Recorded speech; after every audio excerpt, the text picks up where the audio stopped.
5 years కనుక returns చూసుకుంటే real estate మంచి రిటర్న్స్ ఇచ్చిందా, గోల్డ్ మంచి రిటర్న్స్ ఇచ్చింది అనుకోవాలా? 5 ఇయర్స్ మీదకి వెళ్ళి చూస్తే గోల్డ్ మంచిగా ఇచ్చింది రిటర్న్. అవునా? రియల్ ఎస్టేట్ ఇచ్చింది, కొన్ని ఏరియాలు ఇచ్చింది. ఇప్పుడు మీరన్నా 5 ఇయర్స్ చూసుకుంటే 3 ఇయర్స్ మార్కెట్ స్టంప్లో డౌన్లో ఉంది, కరెక్ట్. 2-3 ఇయర్స్ డౌన్లో ఉంది. అవును. అదే ఇప్పుడు గోల్డ్ తీసుకుంటే మాత్రం అప్పుడు 5 ఇయర్స్కి ఇప్పుడు పెరిగింది బ్రహ్మాండంగా. అది. కాబట్టి మళ్ళీ 5 ఇయర్స్ ఇంకా మళ్ళీ నెక్స్ట్ 5 ఇయర్స్ మళ్ళీ డబుల్ అవుతుందని ఎక్స్పెక్ట్ చేయలేము మనం. అవును. ఎందుకంటే gold depends upon ideal money. Okay. అంటే డబ్బు బంగారంలో ఎవరు పెట్టుబడి పెడతారంటే ఎక్కువ డబ్బు ఉండి సేఫ్టీ కావాలి, ఎక్కువ వాల్యూ, తక్కువ క్వాంటిటీ. అంటే ఇప్పుడు దాన్ని ఏమిటంటే హైలీ వాల్యుబుల్ కాబట్టి మనం ఈజీగా సేవ్ చేసుకోవచ్చు, ఈజీగా సేఫ్గా పెట్టుకోవచ్చు, బీరువాళ్ళు పెట్టుకోవచ్చు. అదే అంత డబ్బు కూడా పెట్టలేము, ఆ గోల్డ్ అంతా పెట్టుకోవచ్చు. కాబట్టి దానికి హైడీల్ మనీ ఉన్న వాళ్ళు గోల్డ్లో పెట్టుకోవాలి. లేదు నాకు సంపాదించుకోవాలి అనుకునే వాళ్ళు మాత్రం నాకు ఇన్కమ్ రావాలి, దానిపైన రెగ్యులర్గా ఇన్కమ్ రావాలనుకునే వాళ్ళు గో ఫర్ డిపాజిట్స్. కానీ ఇప్పుడు ఇంకా సెంట్రల్ గవర్నమెంట్ స్కీమ్స్ వచ్చాయి, ప్రతి బ్యాంకులో స్కీమ్స్ ఉన్నాయి, ఇన్సూరెన్స్ కంపెనీస్ వాళ్ళు ఉన్నాయి, ఫండ్స్ వాళ్ళు ఉన్నాయి, వాటిలో పెట్టుకోవచ్చు. రియల్ ఎస్టేట్లో పెట్టాలంటే మాత్రం మంచి డబ్బు ఉంటేనే పెట్టుకోండి ఒకటి. ఇంకోటి ఏంటంటే తక్కువ ధర ఎక్కడ ఉంటే తెలుసుకోవాలి. ఓకే.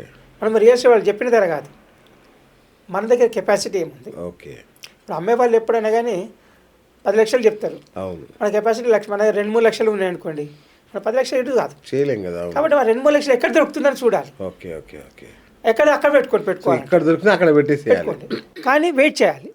అది అంటే అనుకున్నప్పుడు అమ్మలేము దాన్ని, అమ్మినప్పుడు మాత్రం మంచి లాభం వచ్చే అవకాశం. కాబట్టి మన అమౌంట్ మినిమం ఒక 5 to 10 lakhs ఉన్నాయనుకుంటే, మీరు లాంగ్ టర్మ్ 5 సంవత్సరాలు వెయిట్ చేస్తామనుకుంటే రియల్ ఎస్టేట్ పెట్టుకోండి. దొరికిన చోట అది కూడా మీ దగ్గరే దొరకాలి, తక్కువ రేటు దొరకాలి మాత్రం సాధ్యం కాదు. ఇప్పుడు గోల్డ్ మీద మంచి కరెక్షన్ నడుస్తుంది, ఫుల్ హైలో ఉంది. ఈ టైంలో గోల్డ్ కొనడం కరెక్టేనా? కాదు. అవునా? గోల్డ్ మాత్రం కొనడం కరెక్ట్ కాదు. సిల్వర్ కొనుక్కోండి కావాలంటే. ఓకే. సిల్వర్ కొనండి, ఏ రేట్ అయినా పర్లేదు. అవునా? ఏ రేట్ అయినా పర్లేదు, సిల్వర్ కొనుక్కోండి, పర్లేదు, సేఫ్. మన ఇన్వెస్ట్మెంట్ పోర్ట్ఫోలియోలో బంగారం ఎంత శాతం ఉండాలి? దీన్ని ఏం చేయాలంటే మనము ఇన్వెస్ట్మెంట్ చేసేటప్పుడు ఇంతకుముందు చెప్పినట్టుగా పీరియడ్ చెప్పాను. ఇప్పుడు రిస్క్ టేకింగ్ కెపాసిటీ, మన 10 లక్షలు 2 లక్షలు రిస్క్ అయితే భరించగలుగుతాము, కానీ 10 లక్షలు పోతే భరించలేదు. కాబట్టి నో రిస్క్, లో risk, medium risk, high risk, 4 భాగాలు చేయాలి మన పెట్టుబడిని. చేసి నో రిస్క్ అంటే దానికి ఎట్టి పరిస్థితుల్లో ఏం రిస్క్ ఉండద్దు. బ్యాంక్ డిపాజిట్స్ కానీ, మన ఇంట్లో క్యాష్ కానీ, సేవింగ్స్ అకౌంట్లో కానీ ఏం రిస్క్ ఉండద్దు దాంట్లో.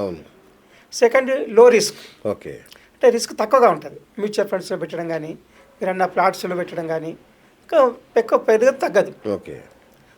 మీడియం రిస్క్, మనం ఒక వ్యాపారంలో పెట్టడం కానీ, షేర్ మార్కెట్ పెట్టడం కానీ, డైరెక్ట్ పెట్టడం, అది రైట్. ఇది medium risk. Okay. High risk ఏంటంటే speculation transactions, futures and option చేస్తారు, బయింగ్ సెల్లింగ్ ఆన్లైన్లో చేస్తారు. అవును. అంటే డెలివరీ లేకుండా చేస్తారు చూడండి, 5 లక్షలు పెట్టుబడి పెట్టి 5 కోట్ల బిజినెస్ చేస్తుండే, అలాంటి వాటిలో హై రిస్క్ అవి. అంటే ఆ విధంగా డివైడ్ చేసుకోవాలి. మనకు చేసుకున్నప్పుడు అంటే don't put all eggs in one basket అంటే కదా, ఆ విధంగా చేయాలి.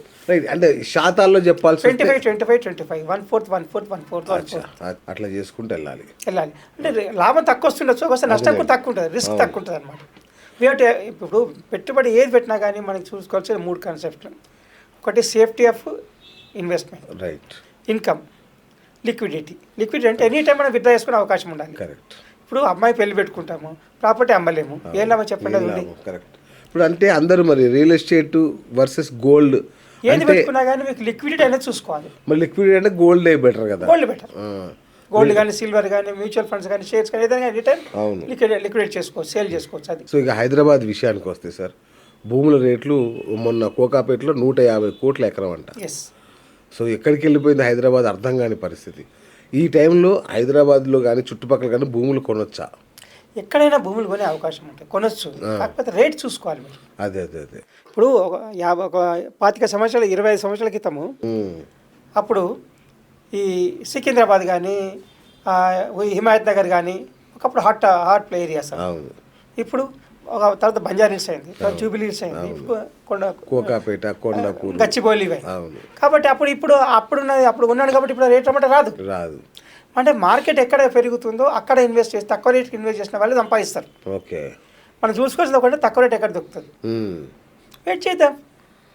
ఎక్కడ తక్కువ రేటు ఇన్వెస్టర్కి మొదటి లక్షణం ఏంటంటే తక్కువ ఎక్కడ దొరుకుతుంది, ఓకే, ఆ తక్కువ ధర తీసుకొని పెట్టుకోండి. అచ్చా అచ్చా. ఏది ఎక్కడే తక్కువ దొరుకుతుంది అంతే. రైట్. ఇది బబులా, ఇది రియల్ ఎస్టేట్ రేట్లు తగ్గే అవకాశం ఉందా? తగ్గదు, పెరగకపోయినా కానీ ఆగిపోయినా కానీ సంవత్సరం లోపల డబ్బులుగా ఇప్పుడు 4-5 సంవత్సరాలు పెరగలేదనుకోండి, ₹1 కోటి పెట్టారనుకోండి, 4-5 సంవత్సరాలు పెరగలేదనుకోండి, ₹1,50,00,000 అవుతుంది లోన్ తీసుకుంటే. మీ డబ్బు అయితే పర్వాలేదు. ఇంకోటి రియల్ ఎస్టేట్లో పెట్టుబడి పెట్టే ఎప్పుడైనా కానీ మన సొంత డబ్బు పెట్టండి, అప్పు తీసుకొని పెట్టకండి. మీరు ఎంత ఉండండి, మీరు ఎంత ఉంటే అంత పెట్టండి, లేకపోతే పెట్టకండి పర్లేదు. కానీ అప్పు తీసుకొని పెడితే మాత్రం ఖచ్చితంగా ఆ ఇంట్రెస్ట్ బర్డెన్ ఎక్కువ అవకాశం ఉంటుంది, ఈఎంఐ ప్రాబ్లం అవుతుంది, మెంటల్ టెన్షన్, ఫైనాన్షియల్ టెన్షన్, అన్ని విధాల టెన్షన్ అయ్యే అవకాశం. రియల్ ఎస్టేట్లో పెట్టడానికి మొదటి లక్షణం రియల్ ఎస్టేట్ గోల్డ్. మీ సొంత డబ్బులే పెట్టండి, ఎంత ఉంటుందో పెట్టండి. Correct correct. వెయిట్ చేసే టైం అంతా వెయిట్ చేయండి, వస్తుందే పెట్టకండి, సేఫ్టీ కోసం పెట్టండి. ఇప్పుడు హెచ్ఎండిఏ ఉంటుంది, అట్లాగే డిటిసిపి ఉంటుంది. ఈ రెండిట్లో ఏది బెస్ట్ ఇన్వెస్ట్ చేయడానికి? ఏదైనా ఒకటే, అప్రూవ్డ్ అథారిటీస్ కాబట్టి ఏదైనా అప్రూవ్డ్ అథారిటీ కాబట్టి మనకు సేఫ్టీ ఆఫ్ ఇన్వెస్ట్మెంట్, ఎలాంటి రిస్క్ ఉండదు. కాకపోతే ఏంటంటే దాంట్లో కూడా ఏమైనా ఉందా అని మనం సెకండ్ కన్ఫర్మ్ చేసుకోవాలి, లీగల్ ఇష్యూ కన్ఫర్మ్ చేసుకోవాలి. ప్రతి లీగల్ పర్చేజ్ చేసే ముందు, రియల్ ఎస్టేట్ పర్చేజ్ చేసే ముందు ఒక అడ్వకేట్ ఒపీనియన్ తీసుకోండి.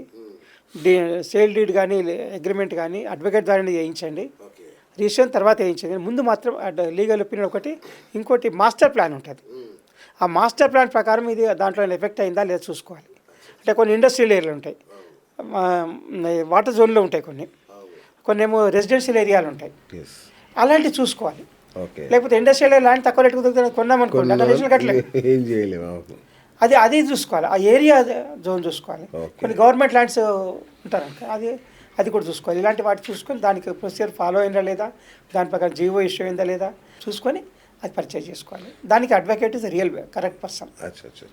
ఇంకోటి దానికంటే legal adviser, bank legal advisers ఉంటారు, బ్యాంక్ అని అలాంటి వాళ్ళ ఒపీనియన్ కూడా తీసుకుని ఇంకా మంచిగా బెటర్. కరెక్ట్, బాగా చెప్పారు. అవును, బ్యాంక్ లీగల్ అడ్వైజర్స్ ఉంటే పోతుంది ఫీజు అంతేగాని, బట్ ఈ they will give correct advice మనకు. కరెక్ట్.